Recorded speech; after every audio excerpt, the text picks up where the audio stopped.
چہرہ جو نظر نہیں آتا۔ ہر شخص کے چہرے پر ایک مسکراہٹ ہوتی ہے، لیکن ہر مسکراہٹ کے پیچھے ایک کہانی ہوتی ہے۔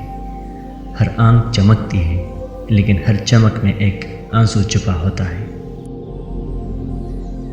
ہم سب دنیا کے لیے ایک چہرہ پہنتے ہیں، ایک ایسا چہرہ جو لوگوں کو پسند آئے، جو تعریف پائے، جو نفرت سے محفوظ رہے۔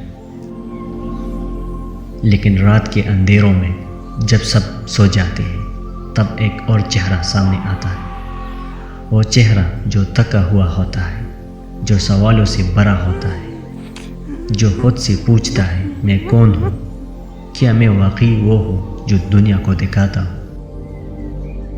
اصلی چہرہ وہ ہوتا ہے جو خود سے سچ بولتا ہے، جو اپنی کمزوریوں کو مانتا ہے، اپنی غلطیوں کو سمجھتا ہے اور بے رنگ سچائیوں کو قبول کرتا ہے۔ ڈیپ ریالٹی میں ہم اسی چہرے کی تلاش میں ہیں جو نہ دکھاوا ہے، نہ ڈر، صرف ایک روحانی سفر ہے اپنے اندر کے انسان تک۔